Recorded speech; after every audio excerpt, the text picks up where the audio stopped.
किसान साथियों, अगर आप भी अपने धान की फसल में कल्ले बढ़ाना चाहते हैं, फुटाव बढ़ाना चाहते हैं, अच्छी प्रकार से उसमें ग्रोथ बढ़ाना चाहते हैं और इसके साथ साथ धान में जो पीलापन बना हुआ है उसको हटाना चाहते हैं साथियों, तो आपने बहुत सही वीडियो पर क्लिक किया है दोस्तों। पूरी जानकारी आपको डिटेल से बताएंगे साथियों। उससे पहले जो भी किसान भाई चैनल पर पहली बार आए उनसे रिक्वेस्ट है कि चैनल को सब्सक्राइब कीजिएगा, वीडियो को लाइक कीजिएगा और इसके साथ साथ अन्य किसान भाइयों को भी शेयर कीजिएगा। चलिए किसान भाइयों, बात करते हैं। धान की फसल हमारी यानी कि स्टेज बात करें तो लगभग 20 दिन के ऊपर की पहुंच चुकी होती है, यानी कि 30 दिन 35 दिन, अधिकतम बात करें तो 50 दिन के आसपास जब पहुंच चुकी होती है धान की फसल, तो उस समय पर कल्लों का फुटाव बहुत ही तेजी के साथ हो रहा होता है। तो उसी समय पर साथियों, अगर किसान भाई सही उर्वरक, सही खाद, सही फर्टिलाइजर्स का प्रयोग कर लेते हैं तो धान की फसल में फुटाव बहुत ही ज़्यादा से ज़्यादा देखने को मिलता है। और इसके साथ साथ सभी किसान भाइयों को पता है कि धान की फसल में जब ज़्यादा से ज़्यादा फुटाव होगा, खेत एकदम भरे हुए नजर आएंगे, तो उसमें साथियों जो बालियाँ आएंगी वो ज़्यादा आएंगी, लंबी आएंगी, चौड़ी आएंगी। इसके साथ साथ लास्ट में पैदावार भी ज़्यादा आपको देखने को मिलेगी।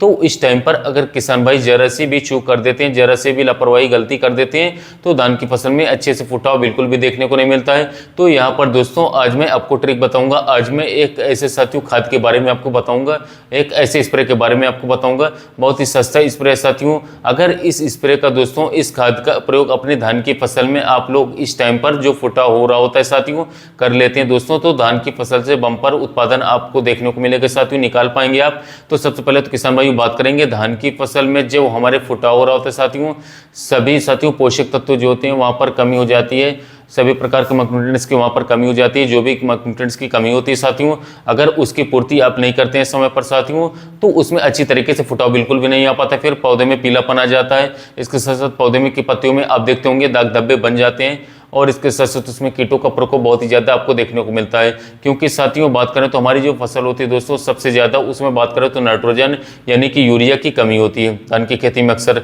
नाइट्रोजन से हमारा पौधा बढ़वार करता है, हरा भरा रहता है, इसके साथ साथ खेत उसमें हरा भरा बना रहता है, इसके साथ साथ पौधे का विकास भी अच्छी प्रकार से होता है साथियों। तो दोस्तों धान की फसल में सबसे ज़्यादा नाइट्रोजन की साथियों काम रहता है, लेकिन नाइट्रोजन यानी कि यूरिया के साथ साथियों जो भी और फर्टिलाइजर से साथियों जो भी और उर्वरक हैं उनके साथी में क्या आपको मिलाना साथियों, उसके बारे में हम बात करेंगे। तो सबसे पहले साथियों हम बात करेंगे उस समय पर जब धान की फसल हमारी 20 दिन के ऊपर की पहुँच चुकी है, यानी कि 25 दिन, 30 दिन, 35 दिन या फिर कुछ किसान भाइयों को 40 से 45 दिन के आसपास पहुँच चुकी होती है। उसमें फुटाव बहुत ही तेज़ी के साथ साथियों धान फसल में हो रहा होता है।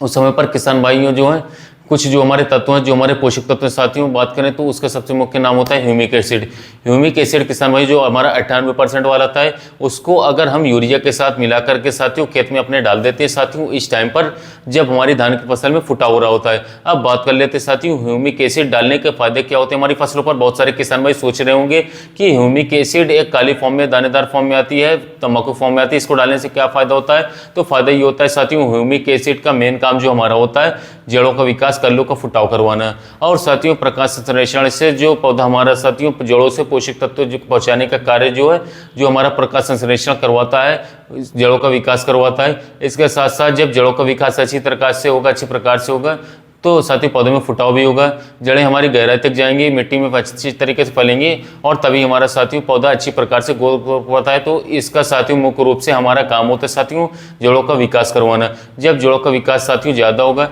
तभी उसमें फुटाव ज़्यादा देखने को मिलेगा। और दूसरी बात किसान भाइयों, इसमें जो यूरी रोग लगते हैं साथियों, जड़ों में रोग लग जाते हैं, तो उसको भी साथियों इसमें क्षमता होती है साथियों, इसको लगने बिल्कुल भी नहीं देता है। और इसके साथ साथ इसमें एक काम ये होता है साथियों कि हमारी जो क्लोरोफिल के साथियों जो हमारी प्रक्रिया साथियों उसको तेजी करने का काम भी ये करता है। और इसके साथ साथ एक प्रकार के जो हमारे मैक्रोन्यूट्रिएंट्स खाद आपने साथियों सल्फर हो गया, पोटाश हो गया, जिंक हो गया, जो भी साथियों खाद उर्वरक अभी तक आपने मिट्टी में दिए साथियों, अगर ह्यूमिक एसिड डाल देते साथियों तो उसकी क्षमता को बढ़ाने का काम भी साथियों ह्यूमिक एसिड हमारा बहुत ही तेजी के साथ करता है, जो काफी सारे किसान भाई नहीं जानते होंगे। ह्यूमिक एसिड आपको अच्छी ब्रांडेड कंपनी का लेना है, जो 98% वाला आता है साथियों, उसको आपको ले लेना है। और इसके साथ साथ 1 से लेकर के 1.5 किलोग्राम या फिर 2 किलोग्राम प्रति एकड़ के हिसाब से आप इसकी मात्रा ले सकते हैं। जो हमारा साथियों ह्यूमिक एसिड हमारा आता है 98% वाला, आपको यूरिया में अच्छी प्रकार से पानी का छींटा मिला करके यूरिया में मिला देना है और 1 किलोग्राम 1 एकड़ में साथियों छिड़काव करके अपने खेतों में सिंचाई करवा देना है। साथियों बिखराव करवाते समय ध्यान देना है, पानी ज़्यादा नहीं रहना चाहिए, हल्का पानी होना चाहिए।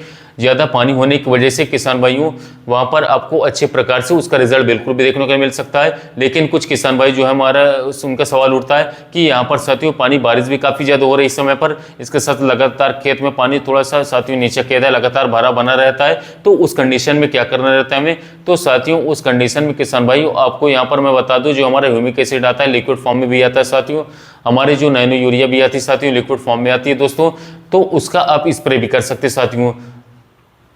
2 से 4 ml प्रति लीटर के हिसाब से साथियों आप घोल से तैयार कीजिए, आपको स्प्रे करना है साथियों, और इसका रिजल्ट हमारा साथियों 2 से लेकर के 3 दिन में देखने को मिलने वाला है साथियों। जबकि साथियों आप मिट्टी में जो है आप डालते साथियों वो लगभग 8 से 10 दिन बाद आपको रिजल्ट मिलना चालू होता है, और इसका रिजल्ट जैसे ही आप साथियों डालते हैं दूसरे दिन से ही आपको साथियों रिजल्ट मिलना बहुत ही तेजी के साथ प्रारंभ हो जाता है। किसान भाइयों ऐसे क्षेत्र हमारे जो है तराई क्षेत्र जो हमारे साथियों जो हमारी धान की रोपाई लेट हुई है, काफी लेट से हमारी जो नर्सरी भी लगी थी साथियों तब भी वहां पर लेट हो गया था, उन खेतों में साथियों बढ़वार तो काफी ज्यादा हो चुकी है साथियों, लेकिन दोस्तों वहां पर फुटाव की समस्या देखने को मिल रही है। तो उस कंडीशन में क्या करना चाहिए, उस कंडीशन में किसान भाई यही हमें करना चाहिए कि आपको सबसे पहले किसान साथियों जो हमारा नैनो यूरिया आता है साथियों उसको भी आप स्प्रे कर सकते हैं दोस्तों, क्योंकि जो ज्यादा पानी का भराव बना रहता है साथियों तो उसमें जो हमारी यूरिया डालते हैं हम नाइट्रोजन जो डालते हैं साथियों तो उसमें लीच डाउन मिट्टी के नीचे सतह में चला जाता है, इसके साथ साथ अच्छे प्रकार से रिजल्ट उसका बिल्कुल भी देखने को नहीं मिल पाता है। जो हमारे पंजाब हरियाणा इसके साथ साथ इसकी बात करें इन राज्यों की तो वहां पर जो हमारी मिट्टी होती है ऐसी होती है भारी मिट्टी होती है, तो यूरिया की दोस्तों जो हमारी मात्रा है वो 2 से लेकर के 3 बार डालने की साथियों जरूरत है जरूरत। जो वहां पर वैरायटी के अनुसार भी यूरिया डालनी होती है, कम अवधि की वैरायटी है या फिर दोस्तों जो हमारे लंबी अवधि की वैरायटी होती है उसी हिसाब से आपको यूरिया खाद डालने की आवश्यकता पड़ने वाली है। और किसान भाइयों यहाँ पर एक और मैं आपको बता दूं स्प्रे के माध्यम से आपको बता दूं बहुत ही अच्छे बहुत ही इफेक्टिव वर्क कर रहा है, बहुत ही जबरदस्त तरीके से फॉर्मूला बनाया गया है। अगर इसका भी दोस्तों आप उपयोग कर लेते हैं अपनी धान की फसल में तो धान की फसल से बहुत ही जबरदस्त बहुत ही शानदार तरीके से कल्ले को फुटाव आने लगेगा, जबरदस्त तरीके से ड्रिलिंग आपको देखने को मिलेगी। उसमें साथियों आपको लेना होगा मैग्नीशियम सल्फेट। मैग्नीशियम सल्फेट आपको साथियों 1 किलोग्राम लेना होगा, और जो हमारा फेरस सल्फेट आता है साथियों उसकी मात्रा 500 ग्राम ले लेना है, और बोरॉन 100 ग्राम ले लेना है। और किसान भाइयों जो हमारी जिंक सल्फेट आती है साथियों, जिंक सल्फेट आपको 33% वाली जो हमारी आती है साथियों 500 ग्राम मात्रा ले लेनी है उसका सभी का साथियों। जो हमारा साथियों जो मैंने आपको दवाइयाँ बताई है उसका अच्छी तरीके से घोल साथियों आपको अलग अलग वैरायटियों में तैयार कर लेना है साथियों। अब जो साथियों बात करें तो जिस तरीके वाली मिक्सिंग में डालते हैं तो साथियों उसको अलग अलग डाल करके और फिर 150 से लेकर के 200 लीटर पानी के साथ आपको साथियों खेत में स्प्रे करवा देना है। स्प्रे किसान भाइयों आपको कुछ कंडीशन में करिएगा, मौसम देख करके करिए, कम से कम साथियों 4 से 5 घंटे वहां पर धूप रहनी चाहिए साथियों। उसका रिजल्ट इतना जबरदस्त इतना शानदार निकल करके आगे साथियों खेत एकदम अच्छी तरीके से कल्लों से भर जाएगा, अच्छी तरीके से सड़ जाएगा, जड़ों का विकास अच्छी तरीके से हो जाएगा, हरा भरा काला खेत हो जाएगा, जिससे कि गांव वाले भी आपको पूछने आएंगे साथियों कि भाई साहब आपने इसमें ऐसा क्या डाला, कितना अच्छा रिजल्ट आया धान में। खेत आपका 8 दिन पहले बहुत ही खराब कंडीशन में था, बहुत ही देखने में अच्छा नहीं लगता था, फुटाव भी बिल्कुल नॉर्मल था, बिल्कुल भी बेकार था, इतना जबरदस्त फुटाव आपको देखने को मिलेगा। खेत एकदम हरा भरा हो जाएगा, पौधे इसके साथ साथ एकदम स्वस्थ हो जाएंगे, पड़ोसी आपके दोस्तों बहुत ही ज्यादा जलने लगेंगे दोस्तों, और इसके साथ साथ पूरा गांव भी पूछेगा कि भाई साहब ने इसमें कौन सी खाद डाल दी, कौन सी दवाई डाल दी, कि हमको भी बता दीजिए कि हम अपने खेत में डाल दें। ऐसा खेत आपको देखने को मिलेगा जैसा आप सोच रहे हैं, तो एक साथियों बना सकते हैं, ट्रिक अपना सकते हैं साथियों। और किसान भाइयों आपको ध्यान देना है कि जब भी हमारी फसल लगभग बात करें तो 45 से लेकर के 50 दिन के आसपास पहुंच चुकी होती है साथियों, उसके साथ ही पहले आपको बता दूं तो जो सारी मिट्टी में खाद डालनी होती है साथियों, चाहे वो पोटाश हो, इसके साथ साथ जो हमारी नाइट्रोजन हो, चाहे जिंक हो, चाहे वो हमारा सल्फर हो साथियों, चाहे भी कोई भी ह्यूमिक एसिड हो, चाहे कोई भी खाद फर्टिलाइजर्स आप जो साथियों मिट्टी में आपको डालनी है उसको 45 से लेकर के 50 दिन के स्टेज के अंदर ही आपको साथियों मिट्टी में डाल देना है दोस्तों। क्योंकि बात करें तो इसके बाद डालने से आपको बहुत ही अच्छे रिजल्ट बिल्कुल भी देखने को नहीं मिलेगा साथियों। पौधे की हाइट भी काफ़ी हो चुकी होती है, इसके साथ साथ जो भी हमें दोस्तों डालना होता है दोस्तों स्प्रे के माध्यम से डालना होता है। इसके बाद बात करें तो इस स्प्रे के माध्यम से अच्छे भी वहाँ पर रिजल्ट देखने को मिलेंगे, क्योंकि नाइट्रोजन की बहुत ही कम आवश्यकता होती है हमारे फसलों में। बाद में अगर पौधे में थोड़ा सा पीलापन दोस्तों जो हमारा पीलापन है, पत्तियों पर पीलीपन आ जाती है, तभी आपको साथियों नाइट्रोजन लेनी होती है दोस्तों। उसके लिए आपको बात करें तो एनपीके जो हमारी खाद आती है, एनपीके 20-20-20 बहुत ही बेस्ट रहेगा, एनपीके 0.34 बहुत ही बेस्ट रहेगा, एनपीके 1261 जो भी खाद आते हैं साथियों आपको स्प्रे के माध्यम से देना होता है 100 ग्राम प्रति 15 लीटर पंप। पौधे की जो बढ़वारे साथियों काफ़ी हो चुके हैं तब इतना डोज रखें, अगर छोटे पौधे हैं तो 50 ग्राम प्रति 15 लीटर पंप रख सकते हैं एनपीके की डोज। अगर बात करें तो साथियों और भी आप बात करें तो बहुत ही अच्छा रिजल्ट रहेगा। जैसे कि वहाँ पर बात करें धान की फसल में बालियाँ निकलती थोड़ी बहुत तेज चलती है तो साथियों हमारा पौधा गिर जाता है। इससे काफ़ी ज़्यादा भारी मात्रा में नुकसान झेलने को मिल सकता है पौधे में। साथियों दाना भर नहीं पाता है और इसके साथ साथ पहला हमारा पौधा जो है साथियों गिर जाता है। ऐसी कंडीशन में साथियों किसान साथियों जो भी खादें आपको देना है साथियों, मिट्टी में आपको बुआई कर देना है और इसके साथ साथ 45 से 50 अधिकतम 50 दिन पर आपको साथियों